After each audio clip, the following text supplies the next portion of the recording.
Hello, my name is Kenny Pyatt. I am the founder of DevOcho, and I am the host of the DevOcho Way podcast. If you got a chance to watch our last episode, I spent some time telling the story about how the company was founded and kind of what we were doing there. I talked about living on a sailboat for 5 years and sailing the Caribbean, which apparently was the thing that people were most interested in because I got a lot of comments about that. This week, we're going to talk about something different. I am very opinionated about the way that you build software and software projects because I've done this for 25 years now. I also am really opinionated about who needs to be in the project and who needs to be involved at each step. So for this podcast, I'm going to give away all of our secrets, basically, of how we build software, the DevOcho way, and also where we're putting AI in the process now and the different tools and things that we're using. I promise in this conversation, I will share 90% of what we do.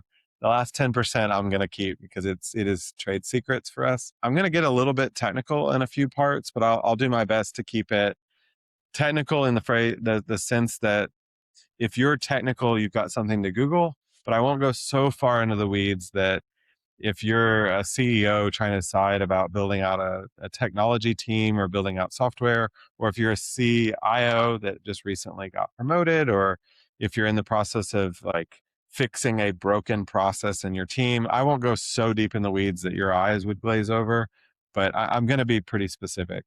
So what is the DevOcho way? So over the course of 25 years of hiring internal teams to build software, offshoring teams, nearshoring teams, I've learned this works and this doesn't.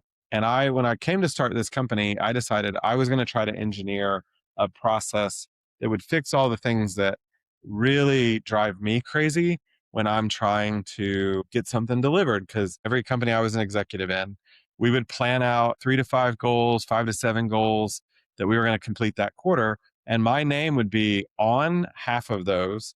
And it would be like on the other half because everybody needs technology and especially in the companies I was working in. And so I had to deliver. I had no choice. If I didn't deliver, other teams, other parts of the company couldn't do their job. They couldn't hit their goals. So I very frequently have been in the seat of having all the pressure and I like it. I don't have any problem with that. It's some kind of weird personality problem that I have that I don't mind being responsible for things or taking those on. But how do you build a company like DevOcho, a custom software company, where we can have people show up that have that pressure, and we know that we can build software and we can hit the deadlines and we can make the thing work? And how do we take the risks out of going offshore? That's what we're going to talk about today. The first thing I was trying to do with our company, I was trying to think through when I would hire an offshore team, what would go wrong? And one of the things that would happen to us is we would hire a company to build something. So what they would do is they would take the statements of work, they would sign, yay, and then they'd panic, go to their HR team and say, go to your database of resumes and hire people that have this skill set. And I didn't want to be in a spot where I had to make that same idea. So we started from the very beginning creating a training program where we could train our employees. And we built this whole resource around DevOps, developers, UI, UX, QA, and Scrum Masters. Those were the first 5 courses that we wrote. I actually spent almost 18 months building out these courses and getting that stuff set up. But basically, in a month or two, somebody goes through our course and they're up to speed, they know our process. And for me, that fixes that problem. Instead of like, I get a statement of work, who is going to do this? We've got we call it DevOcho University. So the DevOcho University students are there, they're finishing their course. We already know they're able to do the work. They just learned how we do it. And we've gotten a chance to see work from them. Those are the people that we pick up and put on your projects. So for me, that was one of the things that we needed to fix. So part of the DevOcho way is not just how we build software, it's how we build our company and how we build our team. So how does that apply to a CIO or somebody that like is trying to do this on their own? I would tell you the first thing that I would do is I would write a single document of this is the technology we use, this is our process. And I would have a document that explains all that.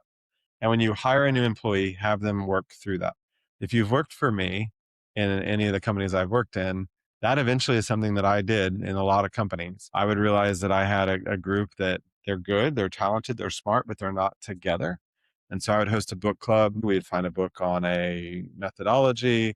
We would talk about, like, when microservices became hot, I went and found a book and we would have a book club about microservices.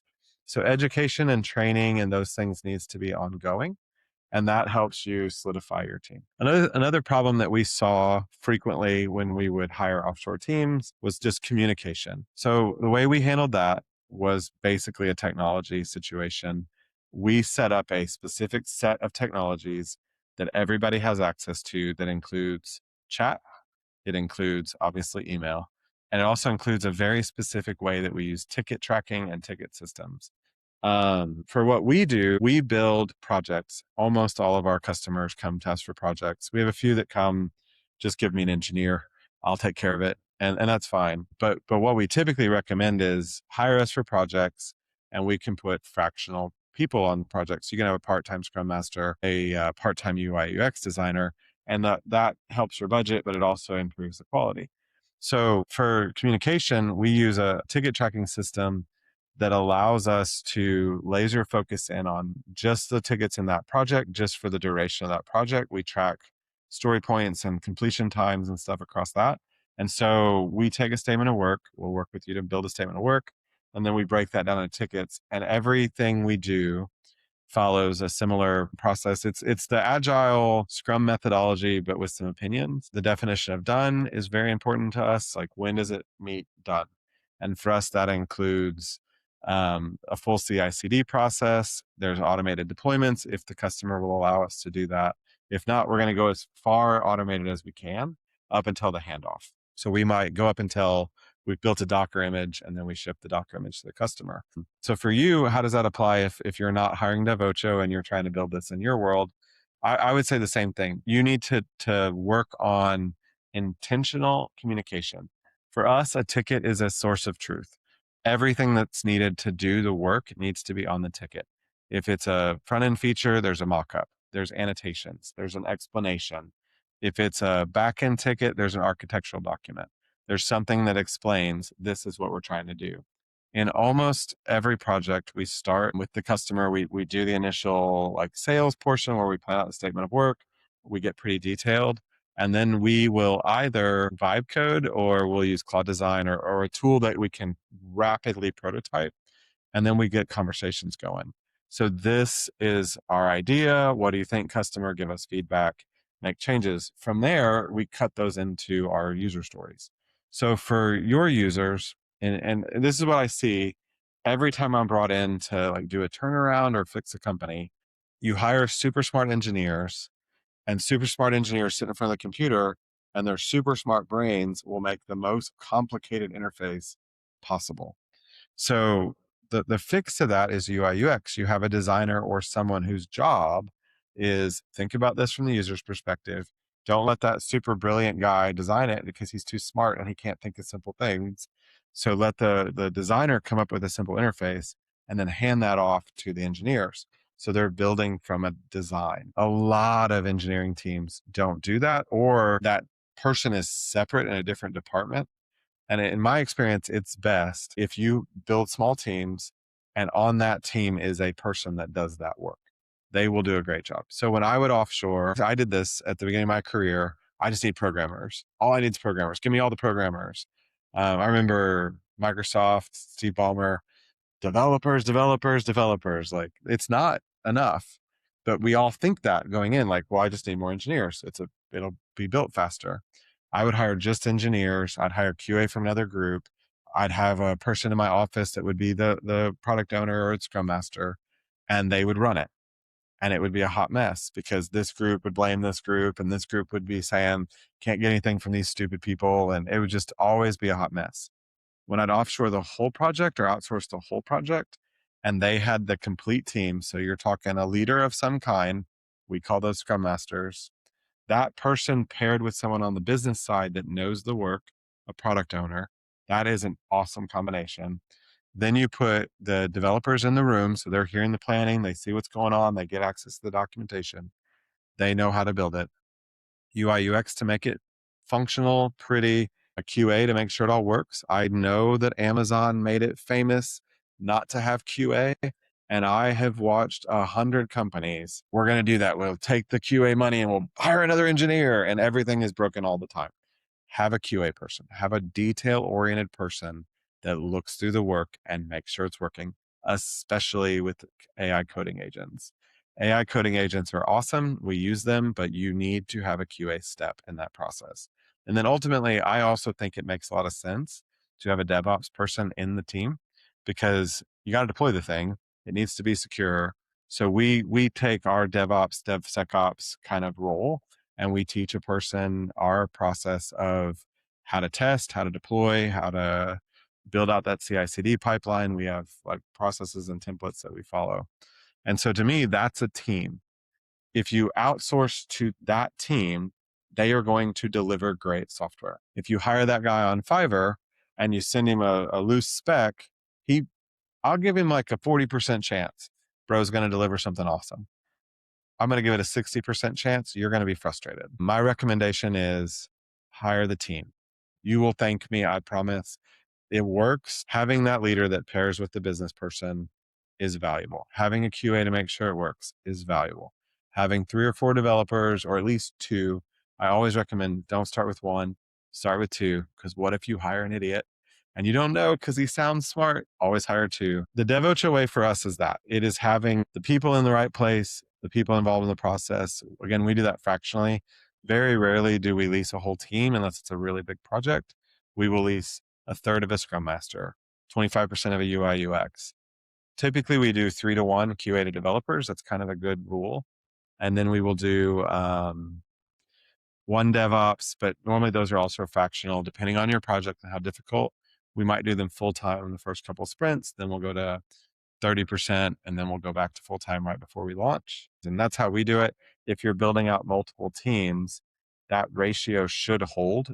1 DevOps should be able to keep 2 or 3 software teams going. You don't need necessarily 1 DevOps per team. The next thing that I tried to fix with the DevOcho way was around, we now have these crazy tools. I didn't always have these, but now I can sit down with the UI UX, give her Claude design. We can say, this is the features I want. I might write 3, 4 paragraphs and give that to my UI UX. He or she will go in and immediately start working on that thing I gave them. They'll pick the brand colors of the customer, or ours if we're building for ourselves. They will pick general like style guidance to the AI. They'll hit a button and then boom, we will have a mock. And then we'll sit down and I'll give notes. They'll iterate, and we take the mock into, like right now we're using Claude Code. That's kind of our Claude design down to Claude Code, and they'll iterate in Claude Code. And so instead of going to Figma or Penpot or Photoshop or Pencil or whatever your tool of choice is to create mocks, we're just vibe coding those and taking that design. And then what we do is we'll take the screenshots out of that. We'll make that available to the engineers. And so they've got a very high fidelity design that they're working from. And in our experience so far, AI puts way more on the screen than you need. AI, for some reason, assumes things that don't make any sense. It just, you probably wanted this random percentage on the screen because it looks pretty. Like, so you just have to clean those things up a little bit. And then through the iteration, through the design, you can plan an entire feature now in about a half a day. So we do that in our Sprint Zero. We'll sit down with a customer. We will do our user interviews. We'll capture all that information. That all becomes context to the AI as we're building out the design. We take the statements of work. We take any documentation the customers have provided, and then we build a mock. And we try to plan 2 sprints ahead of the engineering team. If you plan too far ahead, you're making a mistake. The mistake is you're learning as people use the software. The other trick is we demo every sprint and we try to deploy every sprint.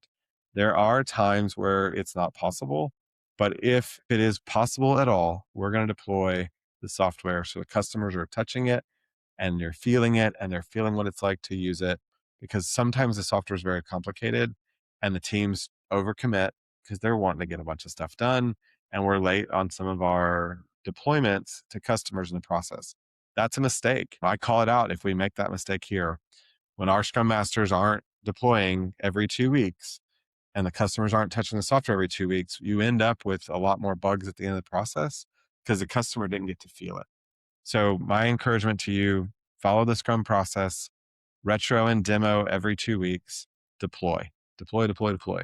And once we've gotten through sprint zero, we are normally set up for continuous delivery. So we can deploy the software throughout the sprint as we're fixing bugs or adding features. We're deploying to environments that customers can log into and they can see it. During sprint zero, we set up the CI/CD pipelines and the deployments. We set up our tickets and all the things that we're going to do out of the statement of work to kind of create that initial 2 sprints backlog.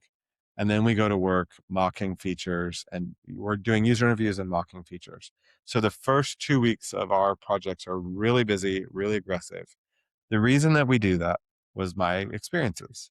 I would hire a company, they would go to work building out a document, and we would end that first 2 weeks with, here's your plan.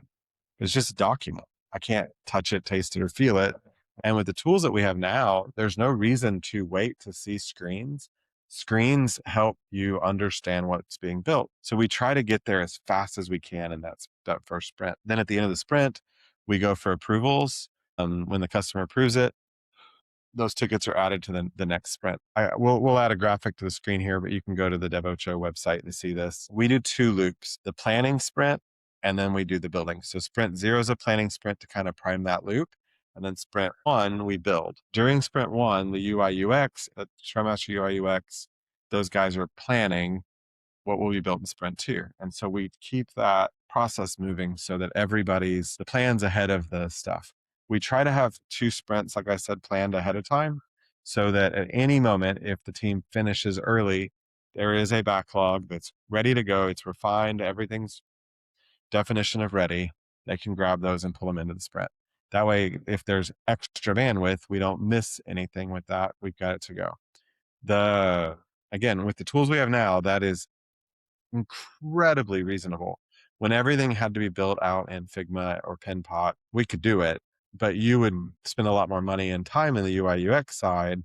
And now the UI UX can spend more time thinking about, how is Susie going to take 3 steps out of her very complicated process?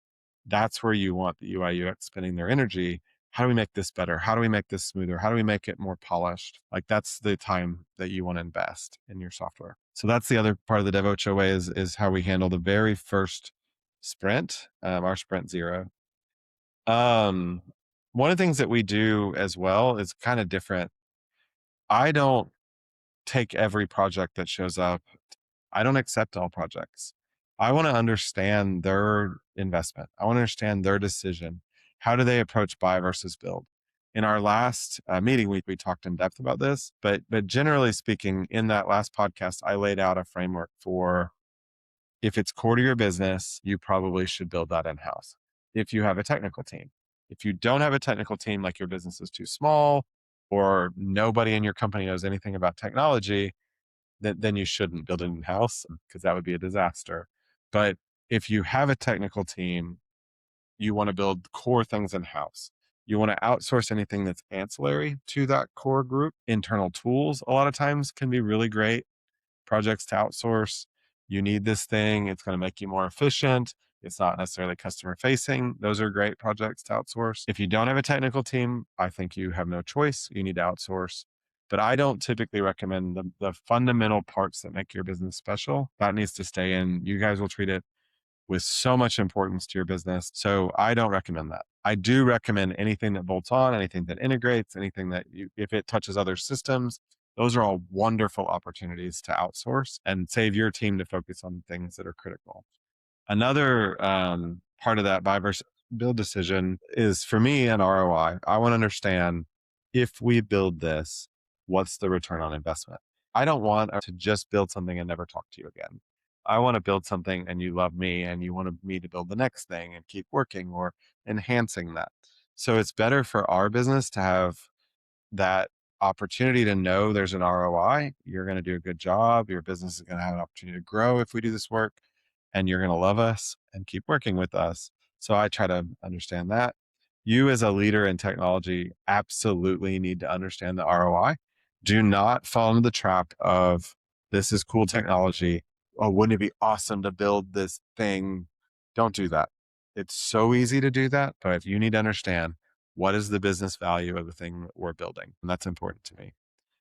Another thing that the DevOcho way encompasses might surprise you, but even how we price our deals and how we offer guarantees. When I was hiring offshore companies, the most frustrating thing in the world to me would be we'd hire a company, they would want to sign a 3-month gig, a 6-month gig, or whatever. And I get it. They're trying to pay payroll. I promise we are also trying to pay payroll, but I don't want to go into the business with the company and find out 30 days in or 45 days in they can't do the work. And I'm stuck. I've already signed this long-term contract. So what we do in that, we offer a 30-day money-back guarantee.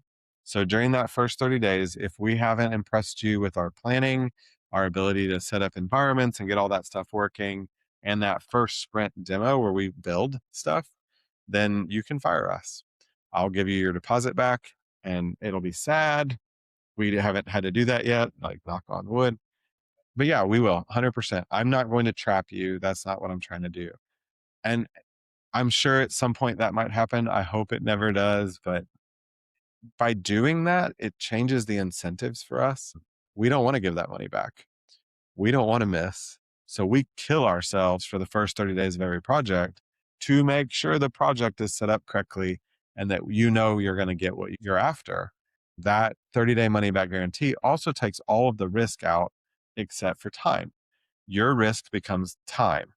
Our risk is the people, the resources, the skill, and the money. If we deliver, we get the money. If we don't, you've only lost 30 days. You go hire the other guy that you were talking to about building the software. The other thing we do is we build out very detailed statements of work. So it's really obvious what we're going to charge, when we're going to charge, when we're going to build everything. So you can kind of watch in milestones and see where we're at. And so what does that matter if we sign a statement of work that says it's going to take 10 sprints, 20 weeks, you're committing to 20 weeks and I only offer you the first 30 days, that doesn't make any sense. So we do month-to-month contracts. At any 30 days, you give us notice after the initial, you give us notice, you can cut us loose. That means we have to deliver every month. We have to always be delivering for you. I like that pressure. As I said at the beginning of the podcast, I think having that pressure makes us do a better job. The old analogy of diamonds are formed in a mountain under the pressure of the mountain. It's coal being compacted into the diamond. We're going to deliver better software if there's always that threat of this customer can just call and fire us. So we take that very seriously. One of the other things that I'm going to talk about as loosely part of the DevOcho way, the reason that it exists, it's basically I've had to recover projects a lot of times. I've been called in to, like, people have hired a different company or they've hired an internal team and key people quit, like things like that. And there's a project that's some percentage of the way finished. And how do you recover that? What do you do in that situation? So we typically we'll do a short consulting gig where you pay us to review the code, the progress, and give you a no BS assessment. This is where we're at. And then we will build out a statement of work from here to finish. I like turning around projects. If you had a CIO quit and the team just fell apart, we love coming in and trying to help clean that up. The way we do that, like I said, is we'll review the code, we'll go through everything, we'll make gap analysis from where it is to where it needs to be. We'll do user interviews. We'll get an idea of what the company needed. I have a really great example of that from before I started DevOcho. I was hired in a company where I guess the CEO and the CIO had kind of gone to war against each other. The CEO quit. I'm not sure exactly why. I wasn't there yet. And then the CIO quit like 10 minutes later. So the two leaders of the company just walked. And the owners hired a new person to come in and take over. And they hired me to kind of come in and repair what had happened. But by the time they hired me, it had been months. Almost the whole team had quit. So it was a complete rebuild from zero scenario. I had to hire a whole bunch of people, get the projects back on track, find out what the direction of the company needed to be, all of those things. And so as I was planning out our process and what we do here, I was trying to think through what helps, like if your teams have all quit and you're back in charge, you need a person that you can call that has the team sitting on the bench, ready to go, that you could just drop in and start building again. In parallel, rebuild that internal core team to own your core products. So I wanted to build a company that could do that. We can. And I'm proud of that. That's part of our DevOcho Way idea. You can ask for help and we can make that happen. Now I'm going to get into the weeds on how we actually build software. We built a tool stack that largely uses open source software so that we can redeploy that tool stack for each project and each customer. So we have a ticket tracking system, CI/CD, a lot of code repositories. We have the same tools everybody else uses for security scanning and the DAST and SAST testing for security. So code quality, code security, finished deliverable, like Docker images, we scan those for security. We have that as a template and we use it on every project. And we've picked tools that work with every tech stack effectively. I mean, I'm sure there are tech stacks that it doesn't work with, but they're going to be obscure. You need to have those same tools in place. You can pick Jira. It's fine. We don't use Jira because we have a very project focus, and normally Jira is better for forever projects, in my opinion. And also Jira has just become the everything tracker.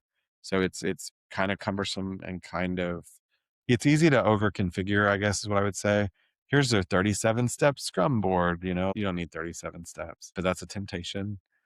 You need a ticket tracking. You need some kind of continuous integration, continuous delivery. You need security scanning, code quality scanning. You need that. You need some kind of end-to-end tests on any platform that you build. So I'm going to give you our tech that we use for that. The system is called Taiga. It's really good at only managing custom software projects in the Agile framework. And then we like it for that reason. It does the story points the way we like to. It's got stories and subtasks. It has epics. It has attachments to tickets, all the things that you'd expect. And it's got really clean, simple burn down charts. It helps you track story points for the whole project and story points for each sprint. So it really gives us an idea of where we're at, and it works the way we work. For CI/CD right now, we use Jenkins in a Kubernetes cluster that we host on servers in our office. Jenkins just works. You don't have to do a lot to it. And we have a couple of customers that are ultra paranoid about things being on GitHub. So we can't use GitHub Actions with those customers. So for us, Jenkins internally checks the same boxes. For the same reason, we actually run Git in the office and GitHub outside the office for code repositories. For quality, there's I think you say it SEMGRUP, SEMGRP, and SonarQube are two tools that we use to do code quality testing. I like the SimGroup in CI/CD because it's super fast and super easy, and you don't have to have a whole server set up to get a report. And with AI right now, you can have the AI run that and iterate against itself to fix issues. So it's kind of a very powerful tool. We also use Trivy to scan Docker images that have been built already, OWASP SAP for web applications. And we've got some other tools for mobile that we use. But I'm not, like I said, when I started, I don't want to get so far into the weeds. It's more interesting to me that you understand you need things in all of these areas. The DevOcho way, that's just what we do. This is part of who we are and how we build. For the Agile process, our Scrum setup is exactly the same as the standard scrum.org setup. We have a feature planning meeting at the beginning of a sprint. We do dailies. We ask 3 questions. What did you finish yesterday? What are you going to do today? Is there anything blocking you? And if we call them Scrum zombies. If you don't have an answer to those 3 questions, we're going to shame you until you come back to the meeting with those answers. It's important that you're engaged in these meetings and that you understand the value. We do a demo and a retro. Those are the normal meetings. We add 2.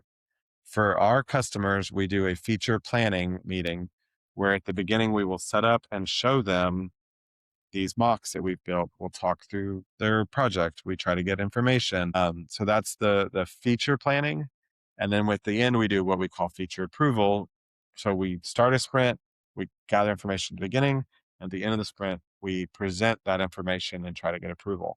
If we don't get approval, we'll iterate another meeting to get approval.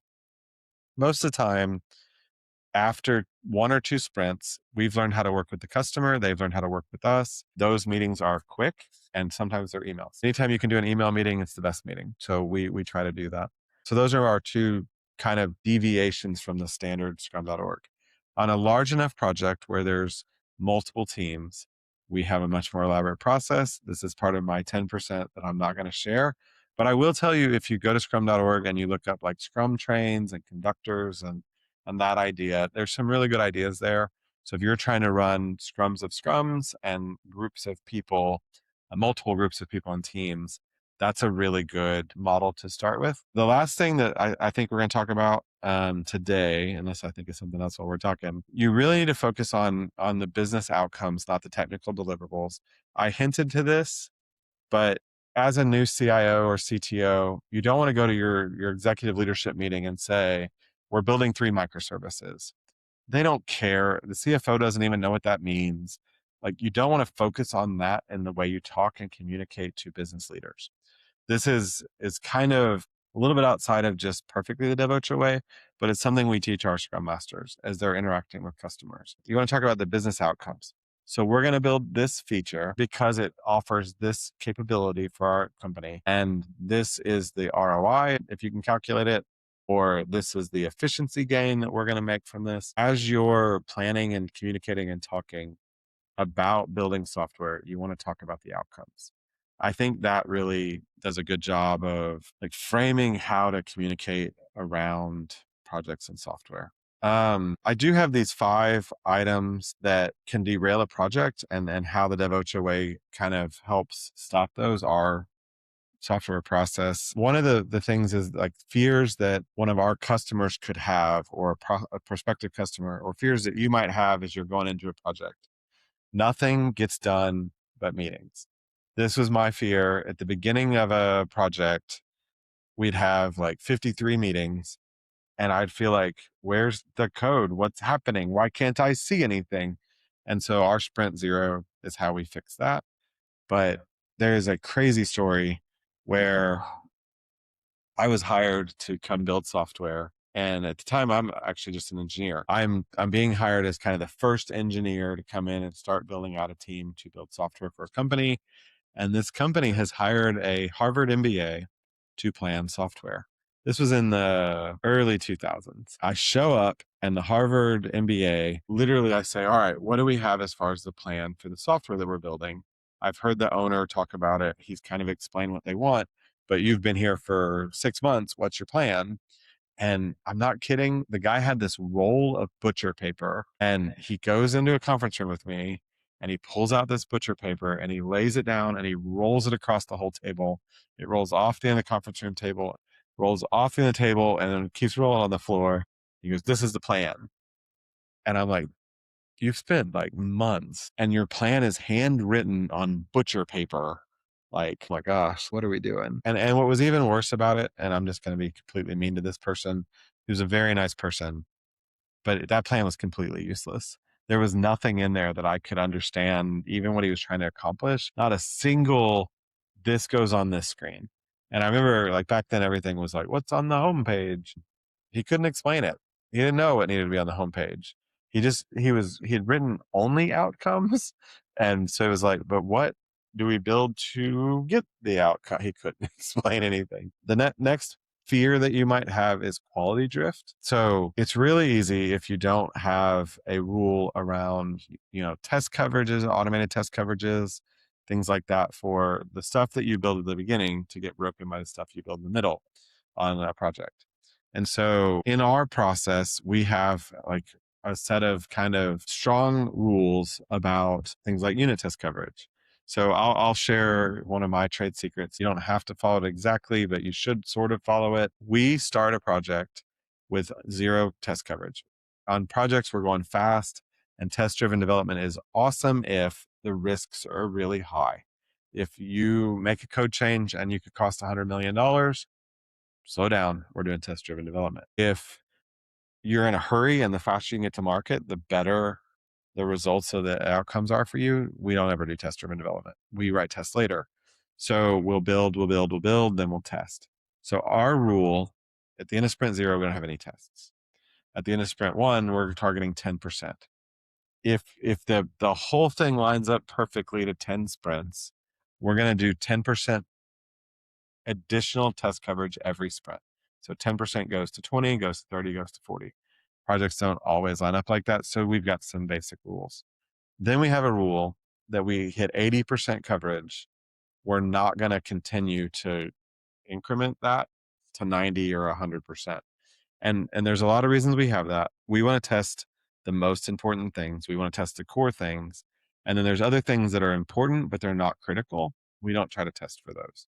So I feel like those tests they're going to slow the process down and waste time. So that's how we avoid quality drift. That's our number one way. The other way that we avoid it, our QA team is trained to build out an unbelievably detailed regression test. The software that we use allows us to create step by step, click by click, field by field regression tests. And so the team does. The QA team manages that set of regressions on every project we do. So any QA, like if a QA person was to go on vacation, another QA can come in, log in that same software, and follow that same regression plan. Then we automate. We automate with Playwright is the tool we use most of the time. And we typically do it in Python, but you can do it whatever. But we'll take that step-by-step detailed written regression plan and we automate it. So now when we're in our CI/CD pipeline, if somebody makes a mistake, the Playwright test will fail and you catch it. And that protects you from this was working and now it's broken. Actually, I had a project recently that didn't go awesome. Going to be completely transparent. We built it very quickly. I'm going to say we got it 95% of the way there. And then we just had some math errors. The software is a very math heavy piece of software. Basically, we took a very heavy Excel spreadsheet process and we turned it into software. And it went great all the way up until just a handful of math bugs. And what would happen is, we had 4 developers on that project. One would make a change and break something on somebody else's screen because each screen in this process was kind of interconnected. And so the solution to that was I said, where's our test coverage? We're at the end of the project. We should be at 80%.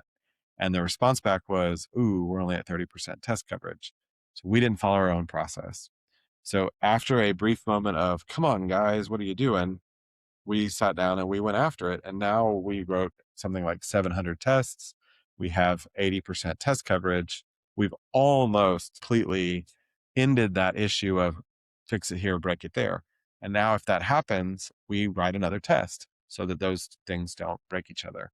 And that's how you avoid quality drift. That's really the only way. A good QA process and good automated tests. The third one, when we started, everything was chaos. My gosh. This is why we do sprint 0 and we have standards. We have specific standards around code quality, like I said, unit test coverage.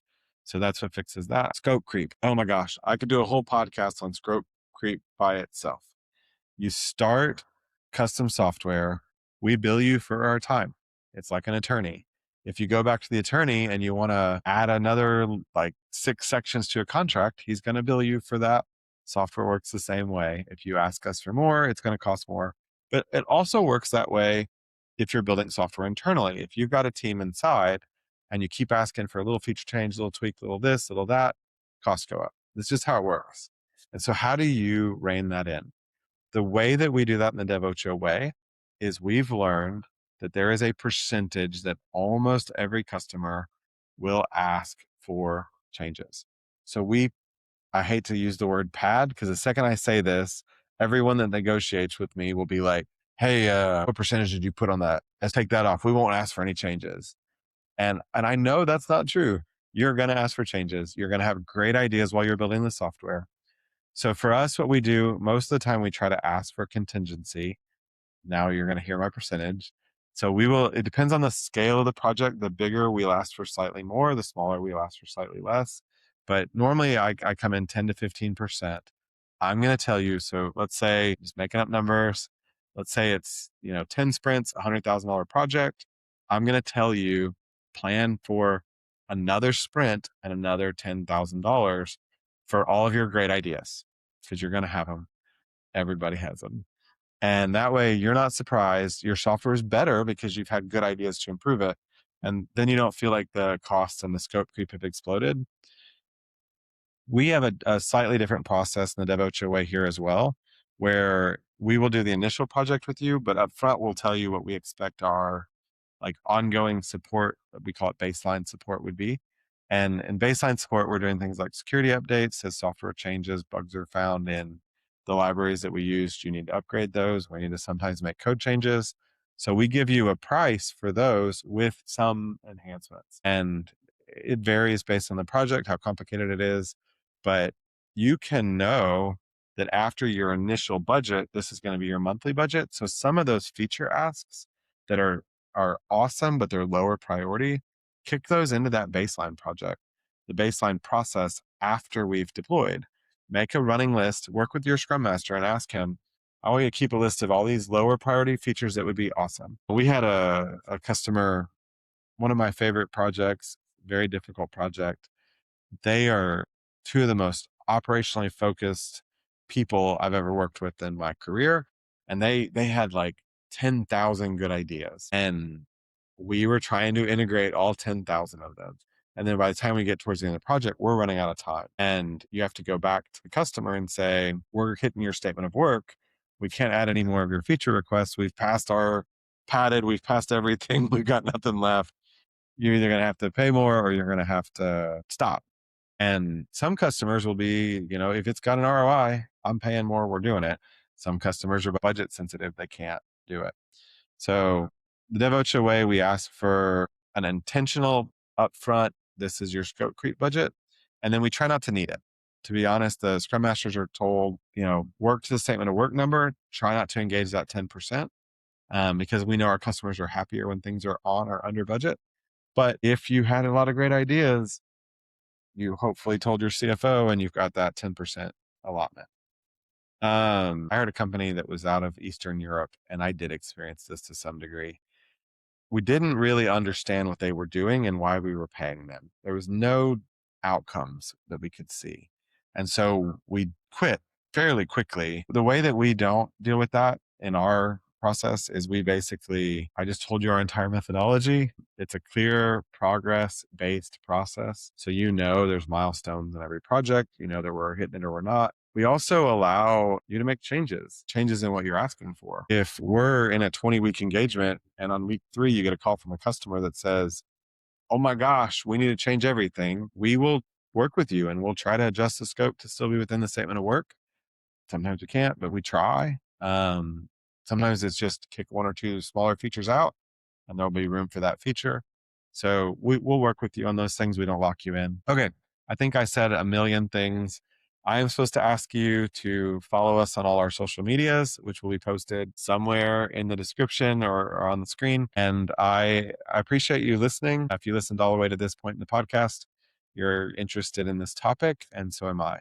So if you want to shoot me an email, my email is kenny.pyatt@devocho.com. I love to talk about this. So feel free to shoot me questions or give me, Kenny, you're making a mistake in your process.